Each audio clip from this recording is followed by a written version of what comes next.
nom de notre Père du ciel soit glorifié, que sa volonté soit faite sur la terre comme au ciel, et que son règne vienne parmi nous. Dans notre grand désir de faire connaître son royaume d'amour, de justice et de paix, nous vous demandons humblement de glorifier votre servante Louisa, la petite fille de la divine volonté, qui par ses constantes prières et ses grandes souffrances a ardemment intercédé pour le salut des âmes et pour la venue du royaume de Dieu en ce monde. À son exemple, nous vous prions, Père, Fils et Esprit Saint, de nous aider à embrasser joyeusement nos croix sur cette terre, de telle manière que nous aussi, nous glorifions le nom de notre Père du ciel et entrions dans le royaume de la divine volonté. Amen. Alors, bonjour à tout le monde. Bonne journée. Il fait beau à certains endroits, il pleut à d'autres. C'est plus frais. C'est une occasion pour nous, durant ces rencontres, de nous renouveler. Parce que l'être humain aime souvent se faire un chemin, une petite case par où il marche tranquillement. Il s'habitue. Quelquefois, c'est bon d'être sorti de notre sentier pour comprendre un peu mieux, voir un peu mieux ce qui se passe. Nous sommes sous la garde de Dieu. C'est lui qui est le maître, le créateur. Il ne se fait pas sentir, il ne pèse pas sur nous pour nous écraser. Il nous indique beaucoup de choses dans notre intellect, dans notre sentiment, dans notre âme, dans notre amour, dans toutes sortes de choses, à l'extérieur même aussi. Et il espère que nous allons écouter, prendre soin des indications qu'il nous donne. Dans la divine volonté, nous entrons comme nous pouvons, avec ce que nous sommes. Alors aujourd'hui, je voudrais parler un peu d'apprendre à connaître non seulement soi-même, mais les moyens qui sont à notre disposition. Si je veux faire la cuisine, j'ai seulement un couteau pour faire la cuisine. Je n'irai pas très loin. J'ai besoin d'autres instruments, des assiettes, des plats, des chaudrons, cuillères, fourchettes, tasses, verres, des mesures. Mais souvent, dans notre approche vers des choses spirituelles, nous utilisons seulement un ou deux moyens, alors qu'il y en a plein à notre service. Est-ce que nous nous connaissons nous-mêmes? Est-ce que les autres nous voient comme nous-mêmes, nous nous voyons nous-mêmes? Est-ce que nous voyons les autres comme ils se voient eux-mêmes? Souvent, nous aimons juger et nous partons pour juger de nos suffisances, c'est-à-dire de nos succès. Et nous regardons les autres dans leurs insuccès. Et c'est très facile de les rabaisser. Alors qu'ils sont peut-être beaucoup mieux que nous aux yeux de Dieu. Alors, dans la divine volonté, il y a toutes sortes de choses dont on doit se souvenir. Utiliser les moyens qui sont à notre portée. Alors, je vais commencer. Le premier point, c'est nos instruments. Quels sont les instruments que nous avons à notre disposition? Il y a la Bible. Vous savez tous que la Bible se divise en deux parties, l'Ancien Testament et le Nouveau Testament. Dans l'Ancien Testament, il y a 42 livres différents. Dans le Nouveau Testament, qui commence avec les apôtres, avec Matthieu, jusqu'à l'Apocalypse, il y a 21 livres. Ça fait 63 livres dans la Bible. Est-ce qu'on sait tout ça? Dans le Nouveau Testament, il y a souvent des références à l'Ancien Testament. Alors, c'est bon d'avoir lu l'Ancien Testament. Est-ce que vous avez lu l'Ancien Testament? Est-ce que vous avez lu la Bible de- du début jusqu'à la fin? Je ne vous ai pas demandé, le Seigneur ne demande pas de tout retenir, non, mais de l'avoir lu, parce que ça donne une mémoire. Et plus nous lisons, plus nous offrons au Seigneur de l'amour. Et là, c'est la place de l'Esprit Saint qui vient vivifier notre mémoire. Ah, j'ai déjà lu ça. Qui va nous donner un coup de pouce pour la lecture du livre du ciel. Un autre livre qui est très important, peut-être que beaucoup ne l'ont pas, c'est un livre assez épais, 660 pages, le catéchisme de l'Église catholique. Ça explique notre foi, pardon, la conduite que nous devons avoir envers Dieu, envers notre prochain, envers l'Église. Est-ce que nous avons déjà lu ça? On n'est pas obligé de lire ça comme un roman, comme la Bible, mais il y a des points sur lesquels on devrait revenir pour s'instruire. Souvent, il y en a qui disent la vie est plate, il n'y a rien à faire. Il y a tellement de choses à faire, mais c'est que quelquefois, nous oublions ce qu'il faut faire. Un livre comme ça, comme le catéchisme de la foi catholique, nous indique beaucoup de choses. Ensuite, un autre instrument, le dernier venu, mais pas le moindre, c'est le livre du ciel. Le Seigneur Jésus le répète à Louise Picaretta et à nous que c'est écrit au ciel, c'est concocté au ciel. Ce sont des vérités qui nous sont données de la divinité à l'humanité, que nous ne pourrions pas penser, nous ne pourrions pas inventer. Par exemple, il dit que pour préparer quelque chose, il commence par un petit point. Et là, il l'étend. Nous aimons souvent avoir une vue d'ensemble dès le début pour pouvoir ensuite aller au petit point. Et le Seigneur, c'est pas comme ça.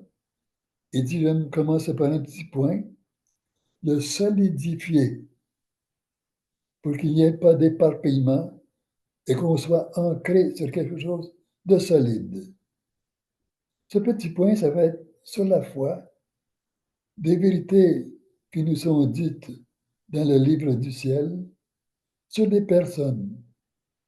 Et là, il a voulu prendre deux personnes au début, Adam et Ève, pour arranger tout ça. Mais ils ont failli au test.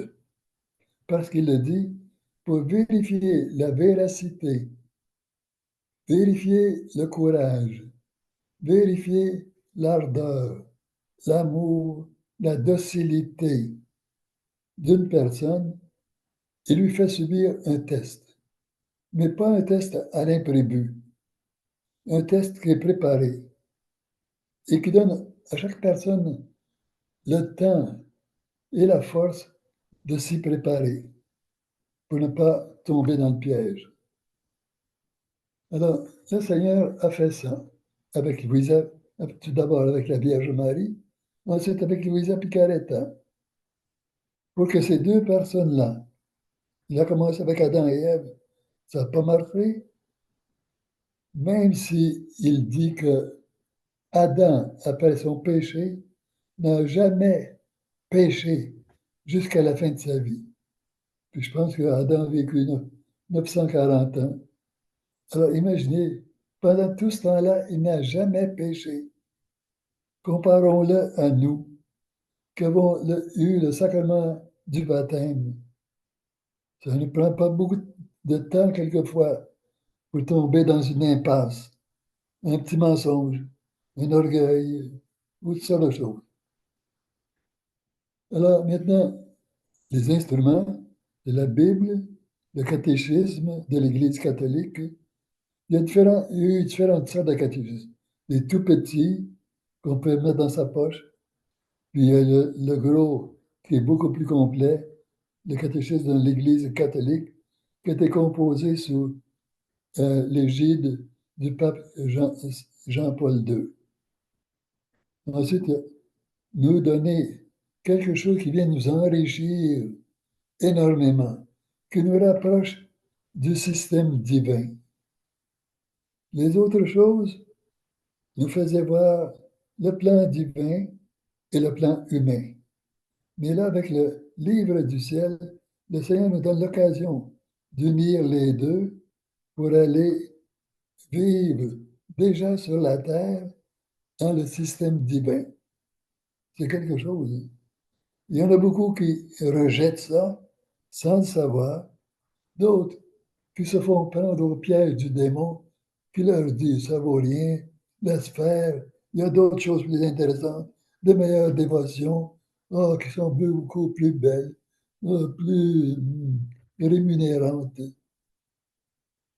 Ce sont le Seigneur Jésus qui dit toutes les vérités, surtout quand c'est dit, tu dois savoir, c'est dit dans les livres, surtout vers les livres de la fin, de 25 à 36. Il y a 36 volumes dans le livre du ciel. Et sur la vie de Louisa et sur les livres du ciel, il y a beaucoup d'autres volumes qui sont écrits pour nous aider à comprendre. Il y a des conférences qui sont données par des gens plus avisés sur la divine volonté. Est-ce que nous écoutons tout, nous prenons tous les moyens? Si on nous disait, à chaque fois que vous écoutez un Zoom ou une conférence ou une vidéo ou que vous lisez un livre, vous aurez 1000 $. Tout le monde se lancerait à lire tous les livres. Alors, les moyens nous sont donnés. C'est à nous de les utiliser. Je reviendrai vers la fin. Notre vie dans la divine volonté, comment se passe-t-elle? Au début, on entend parler de la divine volonté. Ça semble intéressant. Oui, ah, hey, ça nous fait entrer dans la vie divine. On a des actes divins. Je peux poser des actes divins, moi? Wow! C'est pas vrai. C'est une mauvaise compréhension dès le début. Là où Satan nous manipule un peu dans notre orgueil en disant que moi, un être humain, je puisse poser des actes divins. Impossible. Je ne suis pas Dieu. Les actes divins reviennent à Dieu. Ou on dit que diviniser les actes. Qui divinise les actes? Dieu, pas l'être humain. On n'a pas la force. Essayez donc de prendre une étoile du ciel que vous voyez. Incapable. Qu'est-ce que c'est une étoile? Ça a l'air d'une petite lumière toute petite qu'on pourrait mettre sur le bout du doigt. Essayez d'en prendre une. C'est énorme, une étoile. Il y a des étoiles qui sont des centaines, des milliers de fois plus grosses que la Terre, plus grosses que le Soleil. Le Soleil, c'est une étoile moyenne, moyenne petite. Il y a des étoiles, il paraît, énormes. Puis d'ailleurs, ceux qui projettent leur télescope dans le ciel voient que ce qu'ils avaient pensé être la fin du ciel, il y a encore d'autres choses qui se dévoilent, dont la lumière commence à pénétrer dans notre entourage. Parce qu'ils sont tellement loin que même à la vitesse de la lumière, qui est près de 1 million de kilomètres à l'heure, alors presque à cette vitesse-là, ça veut dire qu'une lumière va très vite. Supposons que j'allume une lampe de poche. Je l'allume devant nos yeux. On voit la lumière tout de suite. Mais cette lumière-là, avant qu'elle arrive à une prochaine ville qui est à 100 kilomètres, ça prend un peu de temps. Alors, imaginez que la lumière des étoiles est tellement loin que même à la vitesse de la lumière, elle n'est pas encore arrivée à nos yeux ici. Tellement les étoiles, les astres divins, les astres dans le ciel sont loin. Nous connaissons des étoiles, des soleils, des lunes, des satellites, des terres. Il y a peut-être d'autres choses que nous ne connaissons pas encore, que Dieu a inventées. Et le Seigneur a dit, j'ai tout fait cela. L'immensément grand et l'immensement petit. L'immensément petit, un atome. Mais même dans l'atome, il y a des forces qui sont contenues là-dedans, que nous ne voyons pas. Il y a des choses qui sont autour de nous, nous savons qu'elles agissent, mais nous ne les voyons pas. La force de l'attraction par la Terre. Alors, si vous lancez une pomme, une pierre, est-ce qu'elles vont continuer dans le cosmos, dans les étoiles? Pas du tout. Après un bout de temps, la Terre est ici. Là, il y a un cercle de force, d'attraction. Alors, la pierre ou la pomme, arrivée au bout de la force avec laquelle nous l'avons lancée, va recommencer à descendre. Et elle va redescendre. Plus elle s'approche de la Terre, plus elle va redescendre vite. Est-ce que nous voyons cette force? C'est impalpable, mais c'est là. Alors, Dieu a créé toutes sortes de choses. Pourquoi? Pour son honneur à lui? Non, il n'en a pas besoin de son honneur à lui. Il a son bonheur parfait, éternel. Il a créé toutes choses pour l'être humain et les anges. C'est quelque chose. Hein? Dieu a créé toutes ces choses-là et à la fin, il a mis l'homme au milieu, comme la fleur, nous disons la cerise sur le gâteau. Pour l'homme, il a fait tout ça.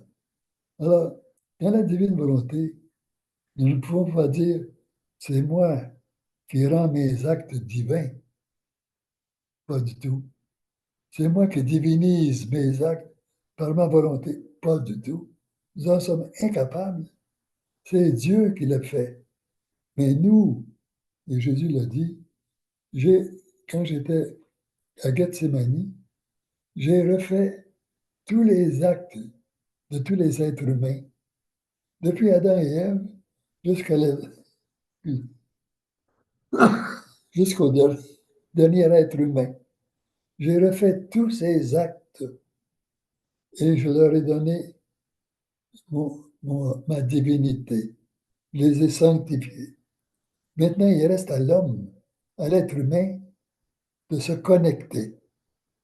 Parce que Dieu fait jamais rien avec l'être humain, avec ces êtres qui ont un intellect, que ce soit les anges ou les hommes, sans leur consentement.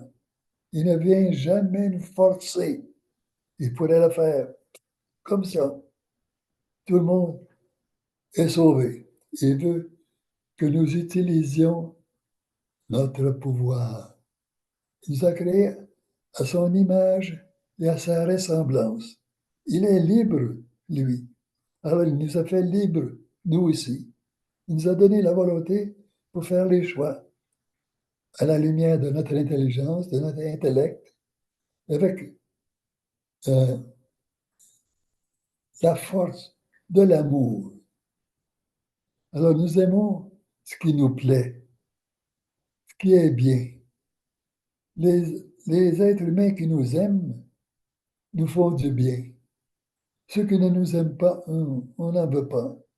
Si quelqu'un me rencontre pour la première fois, il me fait un pied de nez ou une grimace, qu'est-ce qu'il a, lui ou elle? On n'est pas content. Dieu a refait tous nos actes, même les plus petits jusqu'aux plus grands. Il les a divinisés. Alors, il nous a rendus prêts à entrer au ciel. Mais il veut notre oui à chaque acte. Il veut notre libre arbitre, notre choix, notre volonté pour dire oui à ce qu'il a fait. Sans ça, ce qu'il a fait va rester nébuleux. C'est là, comme de l'argent en banque, mais nous ne l'utilisons pas. Et nous ne pourrons pas entrer au ciel si nous ne disons jamais oui à la volonté de Dieu. Si nous n'accordons pas notre vie selon ce qu'il nous demande. Alors, il y a des difficultés, il y a des faiblesses et il y a des forces. Les difficultés, ça varie selon chaque personne. Mais malgré tout ce que je vais vous dire, c'est Dieu qui est le seul juge, non pas notre voisin ou quelqu'un, un étranger, ou même nous-mêmes. Nous ne sommes pas aptes à nous juger. Pourquoi? Parce qu'il y a des choses qui nous échappent, que nous ne connaissons pas, des forces ou des faiblesses. Comment les juger, les jauger, les mesurer? C'est Dieu seul qui peut le faire. Alors, c'est donc facile de juger les autres. Moi, j'ai pu sauter par-dessus ça. L'autre s'est enfargé. Ah, quelle incapacité. Ah, ça n'a pas de bon sens. Ça, c'est juger l'autre. Pourquoi? Pour nous montrer meilleur. Ça, c'est l'orgueil par lequel Satan vient nous emberlificoter. Il nous tient par en dessous comme une marionnette. Ça ne paraît pas, mais c'est lui qui nous gouverne dans notre orgueil, dans beaucoup de nos faiblesses. Alors, nos connaissances sont une faiblesse parce que nous ne connaissons pas tout dans notre vie. Nous ne connaissons pas tous les instruments. Est-ce que nous connaissons toute la Bible? Il faut la lire. Est-ce que nous connaissons tout le catéchisme catholique? Il faut le lire. Les 36 volumes de Louisa Picaretta, elle les a transcrits, mais ce n'est pas elle qui les a pensés. Jésus le dit très souvent, ça a été pensé au ciel. C'est lui le vrai secrétaire. Et il demande à Louisa de les transcrire. Alors, quelquefois, elle passait une nuit entière, quelquefois moins, pour écrire ce que Jésus lui disait. Et il lui donnait la mémoire d'écrire ce qu'il fallait. C'était dans son dialecte à elle, en italien, dans un petit coin d'Italie, à sa façon. C'est pour ça que pour traduire le livre de Luisa Picaretta, ça a pris du temps et ça a pris des connaissances. Alors, les connaissances que nous avons sont limitées. Est-ce que nous connaissons les noms des étoiles, des galaxies? Est-ce que nous connaissons l'intime de tous les métaux, le fer, l'acier, le cuivre, le laiton? Est-ce que nous connaissons leur composition intime? Combien d'atomes, quelle sorte d'atomes? Mais non. Beaucoup de connaissances humaines nous échappent. Combien est-ce que nous avons de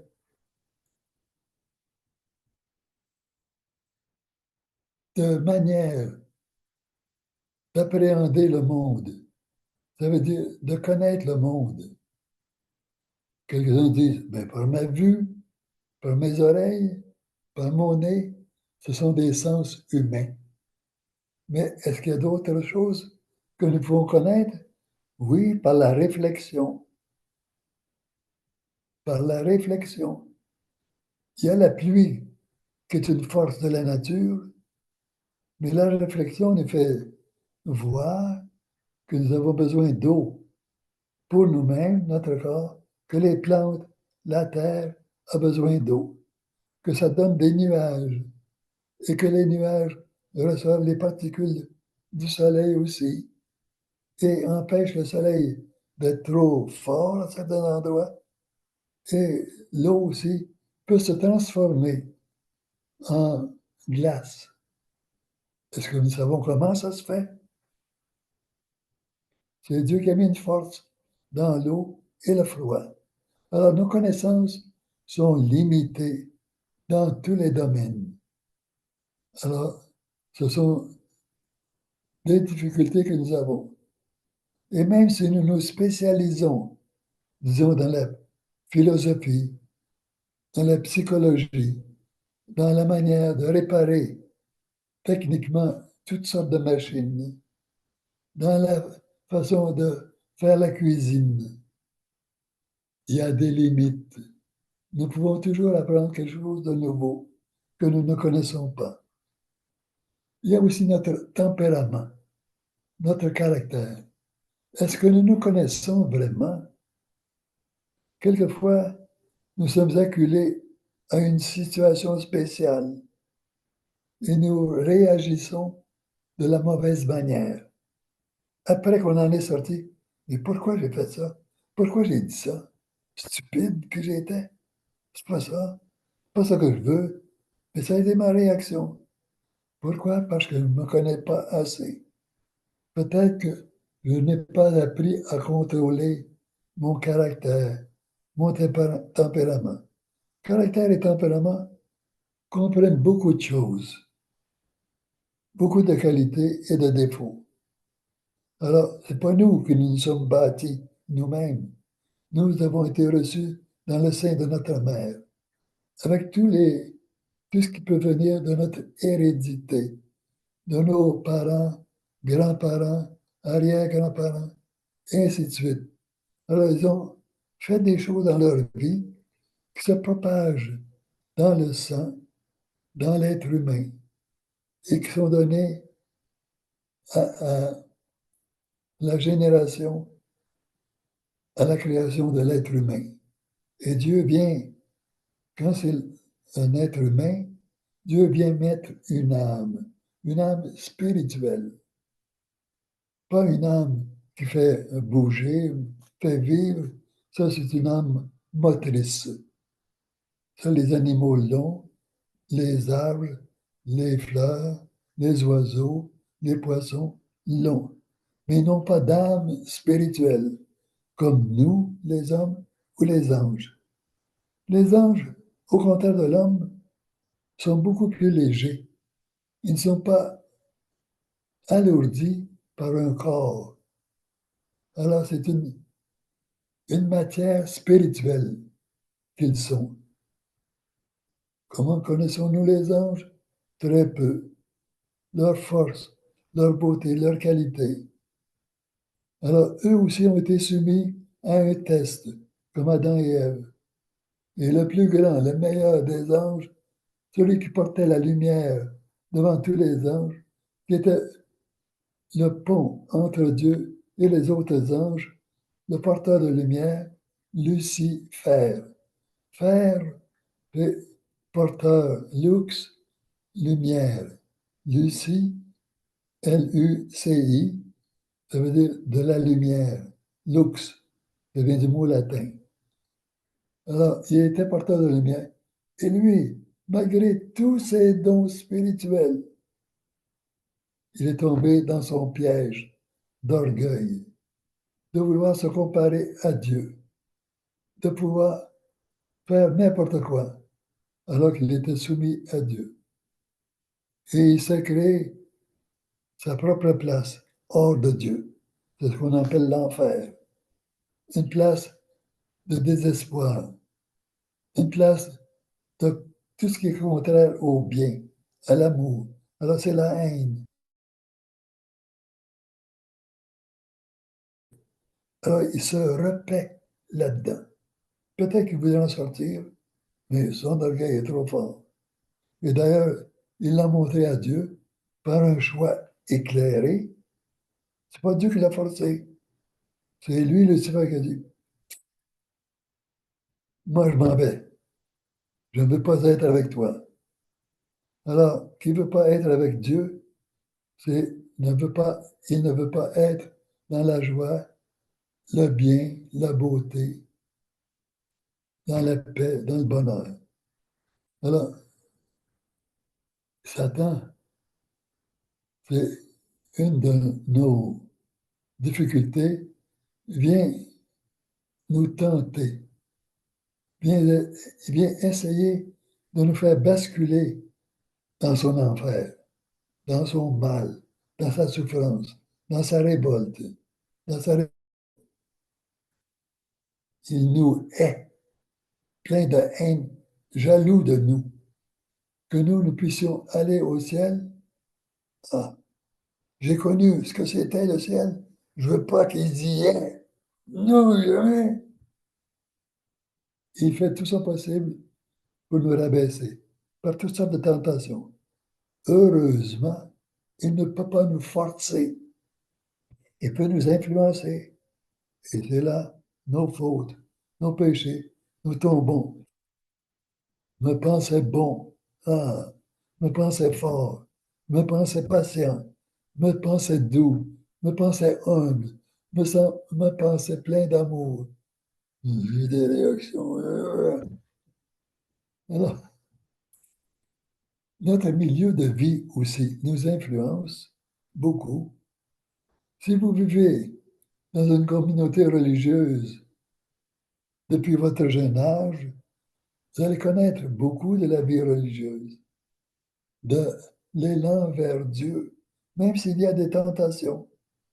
Vous allez être plus protégé par toutes les prières de ceux qui sont avec vous, et les prières que vous faites, les efforts que vous faites. Mais si vous êtes dans un milieu de drogués ou de gens qui se saoulent avec l'alcool ou n'importe quoi, hmm, ça ne serait pas facile de vous sortir de là, surtout si c'est votre père et votre mère. Hmm. Vos frères, vos sœurs, tout le monde est comme ça. C'est pas facile. Alors, le milieu de vie peut être une difficulté aussi pour nous. Il y en a qui sont plus favorisés que d'autres. Mais le Seigneur sait pourquoi. Il en appelle quelques-uns les plus favorisés à aider les autres. Et il n'a jamais refusé les plus petits.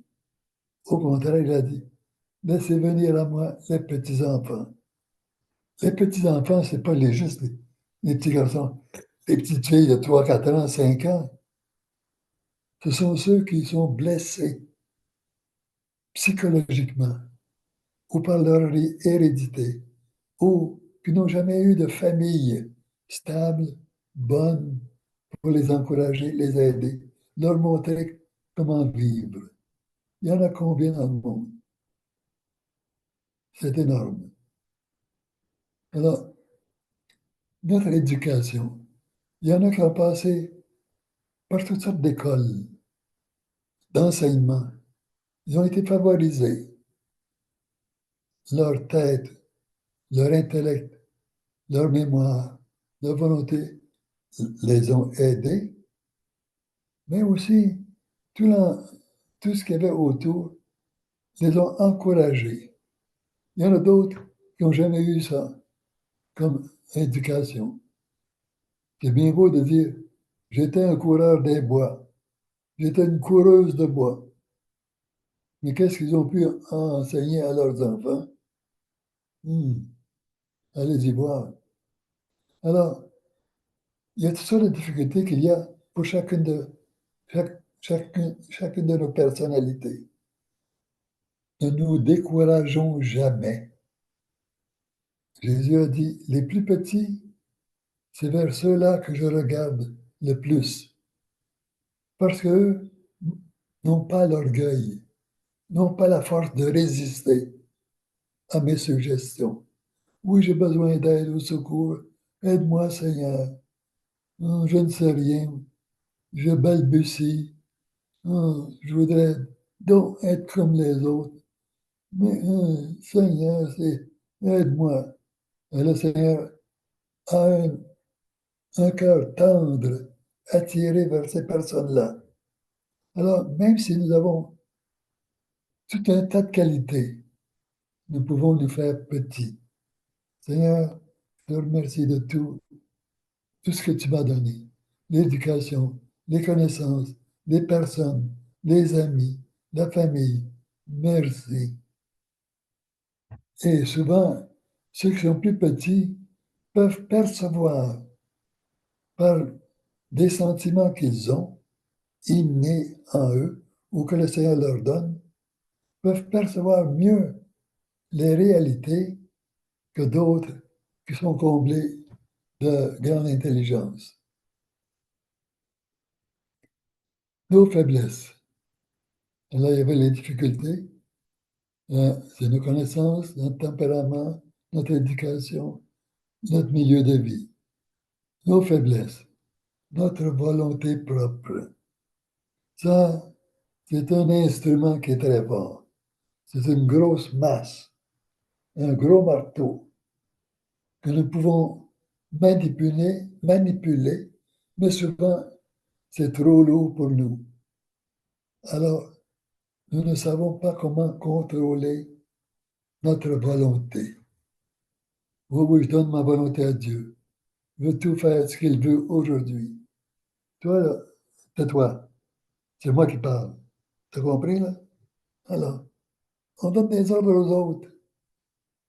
Toi, tu vas manger ci. Toi, tu vas faire ça. T'as compris, là? Nous voulons montrer que nous sommes supérieurs aux autres. Ça, c'est tout le monde. L'orgueil satanique qu'il nous donne par le péché originel, dont nous héritons tous. Il faut apprendre à contrôler cet orgueil, à dire, Seigneur, aide-moi dans ma petitesse. Je suis plein d'orgueil. Je suis plein de telle chose, telle chose. Je pense avoir beaucoup de douceur. Mais arrive une situation où la colère éclate, paf! Qu'est-ce que c'est ça? Pourquoi j'ai réagi comme ça?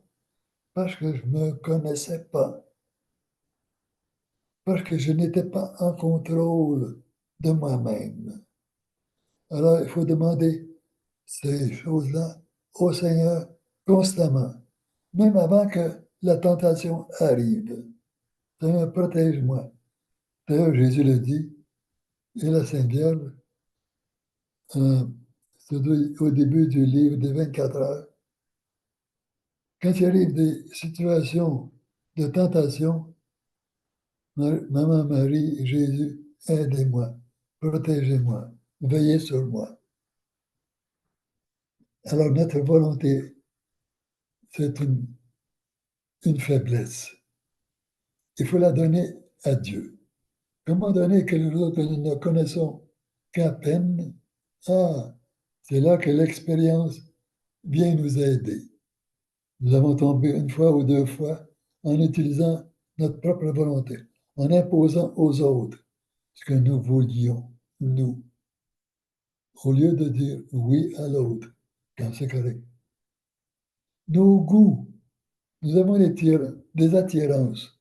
Par exemple, pour les fruits, j'aime les pommes, j'aime les bananes, j'aime les oranges. Là, tu manges des oranges? Ah, je ne sais pas comment tu fais. Moi, j'aime les pommes. Ça, c'est un fruit. Oh non, moi, j'aime les bananes. Ça, c'est tellement doux à manger. Oh non, moi, j'aime les fraises. Moi, j'aime les bleuets.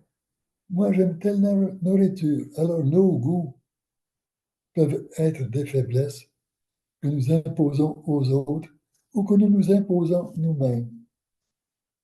Des bananes, des oranges, je n'en mangerai jamais. Je veux des pommes.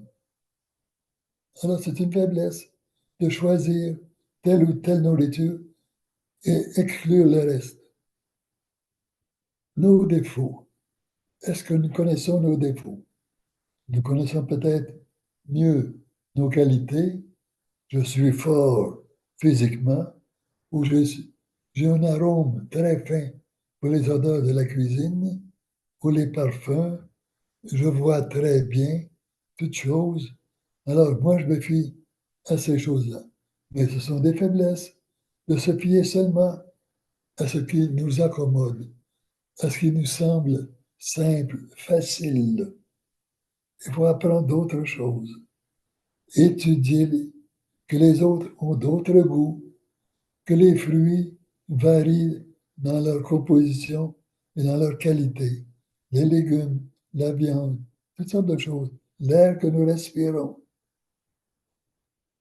la propreté, les savons, euh, boire, il faut boire un peu chaque jour. J'ai déjà connu quelqu'un qui buvait un petit verre d'eau par jour. C'était assez. Mais il avait une urine sombre, presque brune. Il s'en étonnait. Alors, nos défauts, nous avons de l'orgueil. Nous aimons être bien appréciés, bien regardés. On nous donne toutes sortes de compliments. Nous avons la paresse de faire du travail. Certains travaux qui sont faciles, que nous aimons, mais d'autres, moins à notre goût. Alors la paresse, c'est un de nos défauts. Le fait de juger les autres, notre suffisance. Même si je suis petit, je peux avoir de la suffisance envers quelqu'un qui est encore plus petit que moi. Et dire, ah, celui-là ou celle-là ne connaît rien dans la vie. Moi, je connais ce qu'il faut. Il faut se débarrasser de ça. Être au courant de nos faiblesses. Notre manque d'attention dans les choses de la vie. Et surtout, pour nous, notre manque d'attention dans la divine volonté. Toutes sortes d'occasions nous sont données. Est-ce que nous en profitons? Je ne suis pas certain. Le Seigneur, la Vierge, nos anges viennent nous donner toutes sortes d'occasions, de petites indications. Par exemple, là, je me dis, je vais aller manger un cornet de crème glacée. Il fait chaud, alors ça va me rafraîchir. Et là, mon ange me dit, attends 1 heure. Pendant 1 heure, ne prends aucune crème glacée. Faisons le sacrifice. Mais non, parce que moi, je ne veux pas revenir, je ne veux pas passer mon temps dans 1 heure. Je ne suis peut-être pas ici. Oh, je ne sais pas quoi. Hein.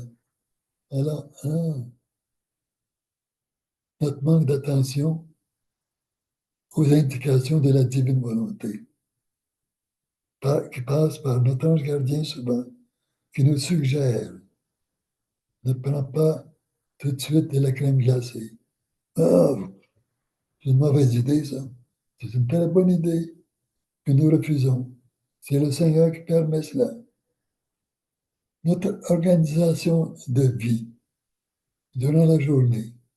Est-ce que je vis en désordre, comme les choses arrivent, ou j'ai un plan de vie? Je me dis, la première partie est consacrée à Dieu. Dans la divine volonté, on dit l'acte préalable. Est-ce que j'en fais un acte préalable chaque jour? Est-ce que je le fais avant de me coucher? Préalable au coucher, mais pas préalable à la journée. Le temps de prière. Est-ce que j'ai des temps de prière que je me suis donné? Parce qu'il faut se donner certains principes, certaines lois. Est-ce que la prière est primordiale ou elle vient quand il y a quelqu'un qui me téléphone? On va prier ensemble. Autrement, je ne prie pas. Ou bien quand je passe devant une église. Salut Seigneur. Ce sont les seuls temps de prière? Est-ce que nous avons planifié des temps de prière dans notre vie? Des temps de recueillement pour se concentrer envers Dieu?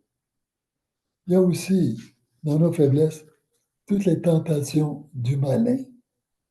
Elles viennent insidieusement. Il ne vient pas nous dire, commets un meurtre, fâche-toi, frappe l'autre. Non, il y va tranquillement. Écoute, tu ne peux pas te laisser marcher sur les pieds. Tu ne peux pas faire. Regardons ça. Qu'est-ce que c'est ça? Ah, c'est intéressant. À la télévision, il monte ici. montre ça. Les tentations du démon sont partout. Il y a ensuite nos forces.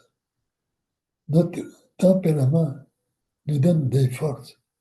Nous avons hérédité de nos parents des bonnes choses, le contrôle de caractère, ou de la patience, ou de la douceur, ou la continuité dans notre travail, dans nos idées, une force physique, des connaissances de cuisine, des connaissances de construction ou de, de plantage de fruits, de légumes, d'arbres.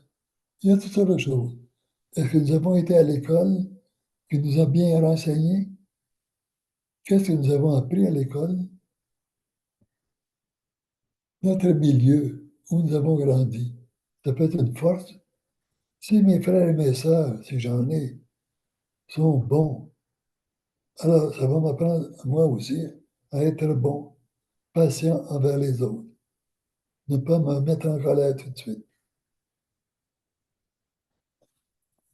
Euh, Est-ce que j'ai des dispositions spirituelles? Est-ce que ça m'attire de parler à Dieu? Est-ce qu'on m'a déjà montré que avoir confiance en Dieu, lui confier mes aspirations, mes désirs, mes problèmes, mes difficultés, que ça aide beaucoup, que je me sens allégé, sachant que Dieu est là pour m'aider. Ce sont des forces qui me sont données. Elles ne sont pas égales à tout le monde. Il y a des gens, des jeunes enfants, qui se font bardasser d'une famille à l'autre, et jamais dans le même milieu. Et tous, ça varie, et c'est très difficile pour eux. Il y en a qui ont la chance d'avoir une bonne famille. Est-ce que nous appartenons à un groupe de la divine volonté? Est-ce que nous sommes constants dans la lecture de la divine volonté? Est-ce que nous suivons les zooms sur la divine volonté? Est-ce que nous lisons les livres du ciel? Est-ce que nous avons déjà passé du livre numéro 1 jusqu'au 36? Oh, c'est plate. C'est pas plate. C'est très intéressant. Mais l'affaire, c'est que il faut un désir. C'est pas en disant que nous sommes dans la divine volonté. La divine volonté, c'est par la vie et la continuité dans la divine volonté que nous allons progresser, que le Seigneur va nous aider de plus en plus, qu'il va diviniser nos actes, nos pensées, nos prières, quand nous lui montrons de la bonne volonté. Notre ange gardien est là. Quelquefois, il y a peut-être plus qu'un ange gardien qui nous aide. Jésus et Marie, ce sont nos deux grosses forces. Est-ce que nous avons recours à eux? Est-ce que le matin, le soir, ou même durant la journée, nous leur parlons? Nous leur disons, oh, aujourd'hui, ça ne va pas bien, Seigneur aide-moi. Nos meilleurs amis, nos confidents, eux qui ont le pouvoir, vraiment. Jésus a donné le pouvoir à sa mère d'être notre mère. Alors, elle aussi veut nous éduquer comme elle a éduqué Jésus, sans jamais le frapper, mais toujours par la douceur, l'amour, la compréhension, la confiance, le sourire, la paix, la sérénité. Et Jésus a vécu là-dedans. Notre mémoire, on se plaint des fois qu'on manque de mémoire, mais la mémoire est fortifiée par l'amour de l'Esprit Saint. Alors, notre mémoire grandit dans l'amour. Quelquefois, on peut trouver quelqu'un qui n'a pas de grande intelligence, mais une belle mémoire, parce que cette personne-là est pleine d'amour. Et l'amour, c'est ne pas répondre par la haine à ce qui nous déplaît, mais par le remerciement envers Dieu. Est-ce que nous lisons régulièrement le livre du ciel? Il y en a 36. Est-ce que vous les avez tous lus? au moins une fois. Je connais un prêtre qui a lu au moins 36 fois tous les volumes de Louisa Picaretta. Est-ce que nous lisons d'une façon régulière, chaque jour, 1 heure des 24 heures de la Passion? Il y a un livre qui est consacré aux 24 heures de la Passion. Nous devrions lire 1 heure de la Passion. Ça varie de 15 minutes à 1 heure de lecture. Est-ce que nous passons chaque jour un peu de temps à lire le livre de 24 heures? Il est temps qu'on s'y mette. Sinon, c'est un des instruments principaux qui nous fait comprendre ce qu'est la vie dans la divine volonté et comment y correspondre. Et c'est en réalisant régulièrement tout ça que petit à petit, nous allons avoir une meilleure compréhension et une meilleure force. Est-ce que vous connaissez l'horaire des 24 heures? Disons que 7 heures du matin. Qu'est-ce que Jésus faisait à 7 heures du matin? Il était devant Pilate. Il s'en allait chez Hérode, où il revenait chez Hérode. À minuit, qu'est-ce qui est arrivé à Jésus? Il a été pris par les soldats envoyés par les Juifs du temple. À 3 heures l'après-midi, qu'est-ce qui est arrivé? Il est mort. À 4 heures l'après-midi, il a été enseveli. Alors, ça existe des cartes avec cet horaire-là. Ou bien vous pouvez vous en faire vous-même en copiant la liste des chapitres du livre des 24 heures. Alors, il y a beaucoup de choses à, à faire et à apprendre. Demandez au Seigneur de vous aider continuellement. Et ne dites pas, oh, je suis tanné, fatigué. Ça, c'est une tentation du malin. Continuez justement. Faites un petit effort. Seigneur va le faire pour toi. Ça ne me tente pas, je suis fatigué, je m'endors. Ou j'ai autre chose. Ou j'aimerais prendre la crème glacée. Ou j'aimerais faire ceci. J'aimerais ceci. Des distractions. Ayez plutôt des attractions envers la divine volonté. Et le Seigneur demande que ça devienne continuel. C'est vrai que Louisa Picaretta n'avait pas de travail spécial. Elle avait un peu de choses à faire avec ses doigts quand elle avait du temps. Mais la plupart du temps, elle était en contact avec le Seigneur. Alors, nous avons la chance d'apprendre à vivre dans la divine volonté d'une façon continuelle. Et nous prions les uns pour les autres. Alors, il y en a d'autres qui prient pour nous. Je vous remercie de votre patience. Au nom du Père, et du Fils, et du Saint-Esprit. Amen. Merci beaucoup, Père No.